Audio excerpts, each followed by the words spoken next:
When trust is at risk in a relationship, team, or organization, nothing else matters. In its 2016 Global CEO Survey, PricewaterhouseCoopers reported that 55% of CEOs think a lack of trust threatens their organization's growth. It's clear that trust matters to organization growth, at least in the minds of CEOs. The Harvard Business Review compared people at low-trust companies with people at high-trust companies to see how it affected performance. What do we see in high-trust companies? 74% less stress.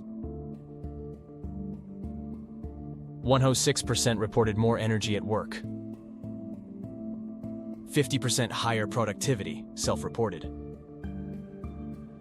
13% fewer sick days, empirically validated. 76% more engagement. 29% more satisfaction with their lives. And 40% less burnout.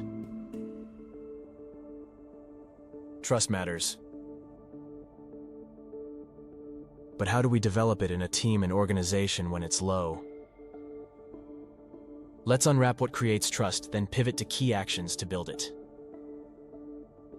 Trust is based on 4 key components. 1. Emotional associations. 2. The perception of the intentions. 3. Our experience with the behaviors of others. And 4. Our perception of competence. Like that quote in the movie Princess Bride, trust is a question of experience with the behaviors of others. Let's examine the 4 components of trust and how they can be used to rebuild trust. A company was rebuilding trust and found that the senior leadership team operated under the cloud of a previous leader. The gap had nothing to do with behavior but emotional associations. Trust component 1. Once we surface the emotional association, we could address it with employees.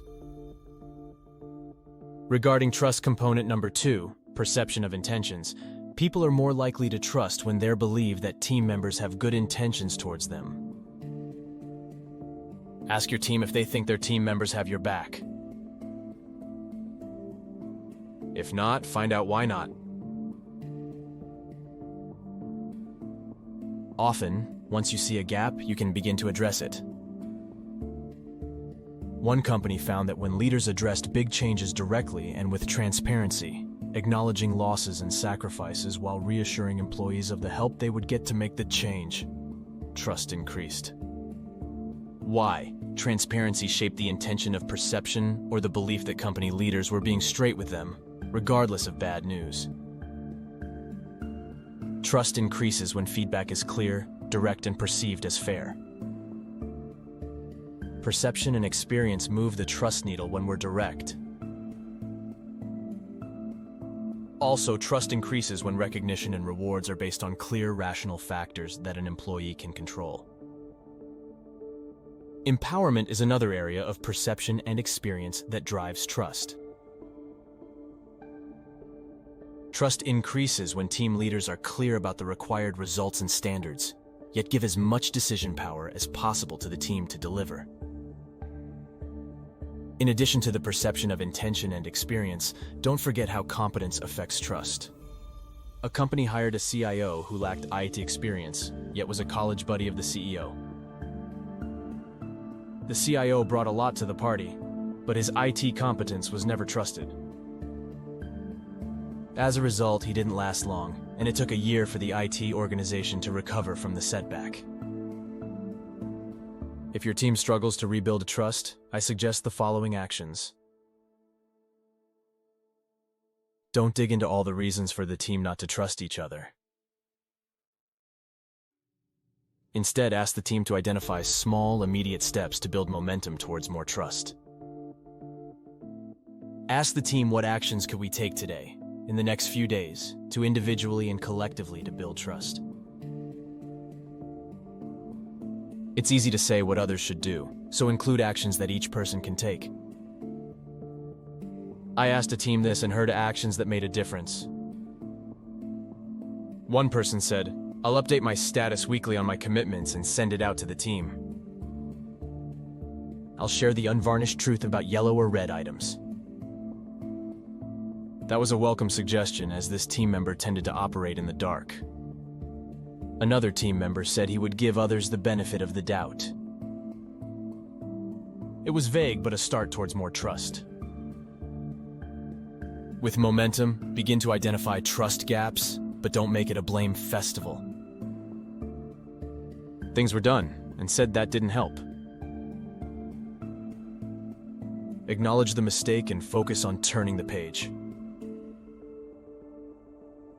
One team checked in weekly to talk about things they did that moved the trust arrow up and things pushing it down. They did so with the intent to do more of what worked while avoiding blame traps. Asking about trust levels brings focus. It improves with acknowledgement and key actions to move the needle. To use a baseball analogy, advance to the next base and don't swing for the fences. This simple process of building momentum, then pivoting to talking about the bigger gaps, works well to move your team in the right direction. To summarize, trust matters to organizational growth and team functioning. When trust is at risk, nothing else can compensate. Move the trust needle with conversations that acknowledge gaps and focus on specific, key actions that team members can take today, this week, to move the needle upwards. And when trust increases, so will employee engagement, productivity, and so many other good things. If you got value from today's video, subscribe to the channel.